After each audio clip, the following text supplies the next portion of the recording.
Assalamualaikum warahmatullahi wabarakatuh. Nama saya Nur Zahra Amanda binti Muhammad Zulfazli dan saya berumur 12 tahun. Saya belajar di Sekolah Kebangsaan Alor Gajah 1 Melaka. Hobi saya ialah membaca komik dan bermain alat muzik. Manakala cita-cita saya ingin menjadi seorang ahli muzik. Saya sangat teruja untuk berkongsi ilmu mengenai sebuah buku yang telah saya baca, iaitu buku yang berjudul Teroka Sains 2 Fakta Pelik, Unik dan Kelakar Haiwan. Buku Teroka Sains 2 Fakta Pelik, Unik dan Kelakar Haiwan merupakan hasil karya Dr. Wan Fahmi, Wan Muhammad Nazari bersama Dr. Nur Anis Abdul Hadi. Buku ini diterbitkan oleh Teroka Science Resources pada tahun 2019 dan merupakan sebuah bacaan sains popular yang bertujuan mendekatkan ilmu sains kepada masyarakat umum. Buku ini mengandungi 150 muka surat.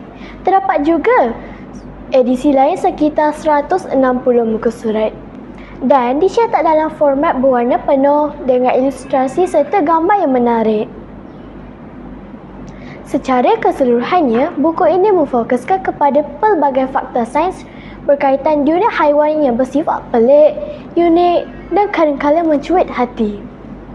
Penulis menghimpunkan tentang pelbagai jenis haiwan dari habitat darat, laut dan udara.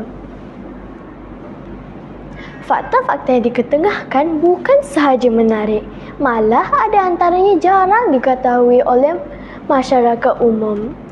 Ini menjadikan buku ini sangat sesuai sebagai bahan bacaan santai yang mampu menambah pengetahuan pembaca tanpa perlu membaca teks sains yang berat dan kompleks. Dari segi gaya penulisan, buku ini menggunakan bahasa yang ringkas, mudah difahami dan tidak terlalu teknikal. Setiap fakta disampaikan secara padat dan jelas, membolehkan pembaca memahami isi kandungan dengan cepat.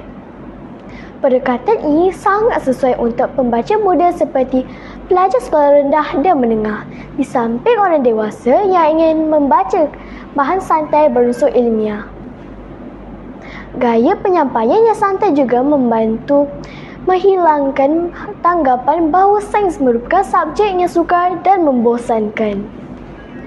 Berikut ialah kupasan beberapa fakta unik dan menarik yang diketengahkan dalam buku Teroka Sains 2 Fakta Pelik, Unik dan Kelakar Haiwan. Antaranya ialah sotong boleh menyamar dengan sangat pantas. Zirafah mempunyai lidah yang sangat panjang. Semut boleh mengangkat beban berkali ganda berat badannya. Katak boleh bernafas melalui kulit. Jerang tidak mempunyai tulang sebenar.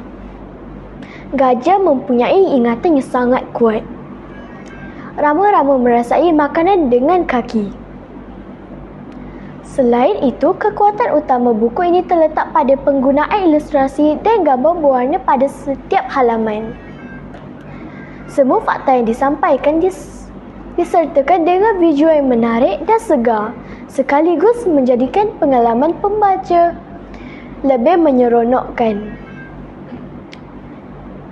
Ilustrasi ini bukan sahaja berfungsi sebagai hiasan, tetapi turut membantu pembaca memahami maklumat dengan lebih jelas. Hal ini penting kerana gabungan antara teks dan visual mampu meningkatkan daya ingatan serta minat pembaca terhadap sesuatu topik, khususnya dalam kalangan kanak-kanak. Di samping itu, buku ini juga berjaya menanam rasa ingin tahu dalam diri pembaca. Fakta-fakta yang unik dan luar biasa tentang haiwan mampu mencetuskan minat untuk meneroka ilmu sains dengan lebih mendalam. Buku ini boleh dianggap sebagai satu langkah awal dalam memperkenalkan dunia sains kepada pembaca, terutamanya bagi mereka yang baru berjinak-jinak dengan bidang ini. Malah, pendekatan yang digunakan oleh penulis lebih sesuai untuk tujuan memperkenalkan sains kepada masyarakat umum, khususnya golongan muda. Buku ini juga berperanan penting dalam memupuk minat membaca serta menanam sikap alam semula jadi. Kesimpulannya, Teroka Sains 2 merupakan sebuah buku sains yang popular yang menarik, informatif dan mudah difahami. Buku ini berjaya menyampaikan ilmu sains dalam bentuk yang santai dan menyeronokkan. Ia sangat sesuai untuk pelajar, guru, ibu bapa dan sesiapa sahaja yang ingin menambah pengetahuan tentang dunia haiwan secara ringan tetapi bermakna. Dari Kedah ke Pekansari, beli suasah di kota tinggi. Selesai sudah tugas diberi, di lain masa bersua lagi. Sekian, terima kasih.